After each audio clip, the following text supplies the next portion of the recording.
Welcome back to Booze Briefs. I'm Matt. I'm Derek. And we got a table of goodies today. We have, like 4 things on here that aren't even open yet? Yeah, and we actually have 2 that were gifted to us by one of our viewers that we're going to get into in a little bit. So excited about that. We're moving up in the world. I know, right? It's very cool. Yeah. What are we going to start with today? We got options. Yeah. You know what? Let's start with Blanton's. As any logical person would do, looking at this table, you start with the Blantons. Yep. So while I'm pouring this, hit that like button. Go ahead and subscribe. Ooh, yeah, please. Do us some favors. We cracked 100, so thank you all for helping us hit that milestone. Yes. We appreciate that. And we're going to... Your glass, please. Yes, there we go.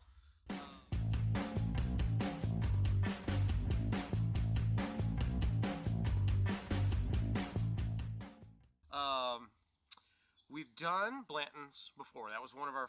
Not one of our first videos, but it was in our first, section of videos. Mm-hmm. Once we finally got our hands on one, and we both, loved it, right? Yeah. And now that was my bottle, and that was, I think it was September of 19 was the dump on that one, and this one is from when? Sloppy pour. April of 20. Faux 20. Faux twizzle. So we're gonna see what the difference is. I've still been drinking on my bottle, still enjoy it. I have another bottle that I haven't even cracked yet, so I'm interested to see the difference because like I said, I've been drinking it, so I kind of remember that flavor and that, nostalgia. And for as much as I hate the phrase bourbon journey, like since we had this almost a year ago, yes, I'm not going to use it again. I just want to point that out. I hate that phrase. Ooh. We've had a lot of bourbons. Have we? So we have more stuff to compare it to. Yes. Yeah. So and stuff with just as big a hype, and stuff that's more expensive and aged longer, and let's see. Yeah. So a little background on Blanton's if you're not familiar with it. They have this whole little story in here that talks about how I like how they say the finest bourbon in the world comes from a single barrel, but they're not saying it's this. They're just saying something. As a rule, the finest is a single barrel. So we got a single barrel. Barrel. Talks about how peak maturity varies. A master distiller can determine the exact moment. This sour mash bourbon whiskey has body, bouquet, and character unrivaled by any other. And it comes in a fancy bottle. This one is, the topper is an A. Oh, I have an N. Okay. I will probably only have an A.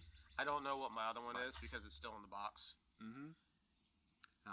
And on Blanton's, got some wildlife around here. Wow. On their website, it says it's taken from the center or middle cut sections of the famous Warehouse H, which has metal walls, so it gets hot. Cool. Today, everyone has access to the world's first single barrel bourbon. That is a lie. This bottle is not easy to get. Why do you think that is? Because it's a cool shaped bottle, and people like to collect the tops. Because you told me it was cool. Yes. And it's cool. Yeah.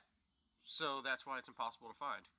The creamy vanilla nose is teased with caramel and butterscotch, all underscored by familiar baking spices such as clove, nutmeg, or cinnamon. 46.5% ABV. That's still good. It's got that's got a lot more vanilla than my bottle. I don't know if that's because I've only got about a quarter of a bottle left, but that's got a lot of vanilla on it. Yeah. So Matt and I, we tend to text each other about what we're drinking. Really? I know. So I had this a week or 2 ago, and I was like, you know what? I don't know if I was having a bad day. What I had before this didn't seem right. I was like, it's good, but it's not all I thought it would be. Trying this now with a relatively fresh palate after Taco Bell and a Baja Blast. Ooh. Yeah, buddy. There's no other way to go than Baja Blast. And I think we've discussed that before. Yeah, we have. Why do they have anything else on the menu? For profiling. I guess. I want one of the slushies. Baja Blast slushie? Yeah. Baja Blast, pasteurized cheese spread, and then Blanton's. Why not? Yes, America. So yeah, this is better than I remembered a couple weeks ago. Yeah, no, that's good. I like that. That is tasty. It's got good body to it. Like you said, loads of vanilla. Yeah. I'm still getting that vanilla. Oh, yeah. Butterscotch on the finish. Yep. It says body. I don't think, I would call it medium bodied. Yeah, there are way more things that are thicker. And easier to get. And Old Forester 1910? Yep. or 20, or just Woodford. You know? Woodford, yeah, that is everywhere. Maybe we can go one recording session, Matt, where I don't voluntarily bring up the Whiskey Row series. You think it can happen? Because I don't. No, I don't think so. Especially today's session, because we have an Old Forester up here. Ooh, and it's a good one, too. The water makes it even better. I like seeing the ripples in there when I have the water. That was nice. Yep.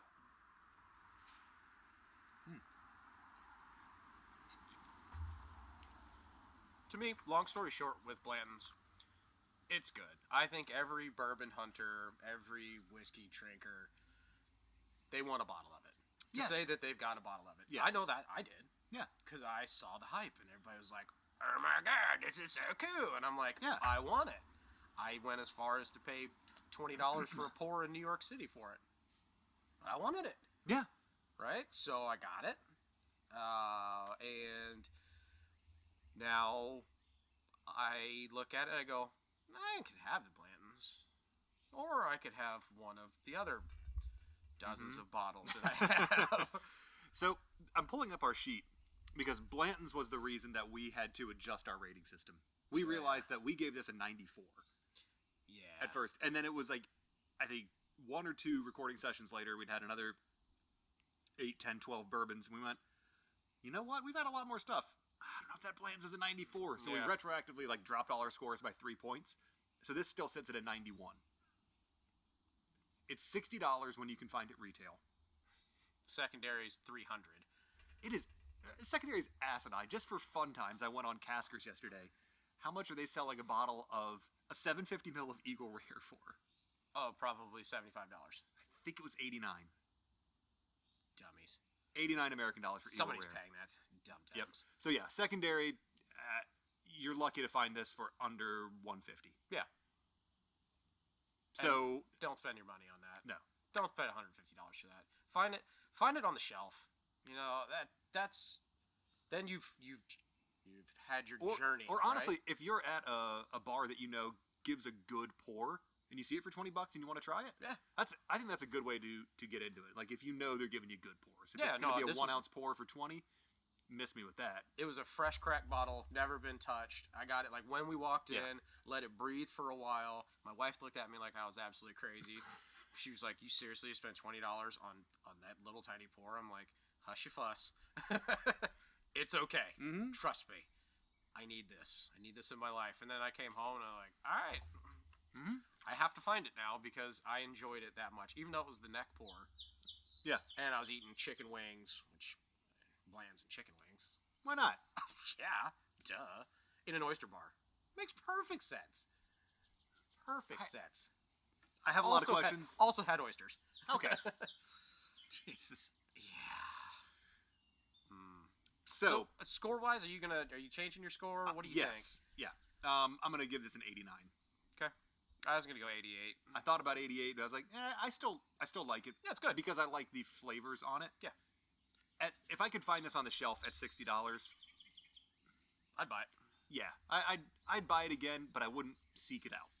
No, it'd be one of those ones where I got down below the label here, and then I said, it's time to find a new one. Yep. Let me get a new one. And I have a lot of things on my shelf that are like that. Yeah. Where you get to getting close, you're like, I could have a banger one night and just, finish it off, and I'm not going to have any more, and then I'm going to be pissed. So I might as well just go ahead and get one. I mean, I'm here. Fossil fuels, it's tough, My truck eats up a lot of gas. I'm going to have to drive all the way back up here again this week. That's not good. Yeah. So that's tasty. I'm glad we did that again. Yeah. Because I think we probably, if you went back and watched the old one, if I remember when I'm editing these, I'll tag it so you can go see that other video. But we gushed. Oh yeah. We were two little fanboys. We gushed for sure, and that's fine. We know more about bourbon now. We are smarter. Yes. So yeah, we have a few more fun things coming up today. If you didn't already do that when I asked you the first time, hit like and subscribe. Follow us on Facebook, on Instagram, both those at Booze Briefs. You can go to boozebriefs.com and get yourself a shirt just like this one. Boom shakalaka. Yeah. I think I've said enough. I think we've it's time to move on to the next one. All right. Well, we're going to move on. You keep it moving, and until the next video, cheers. Cheers.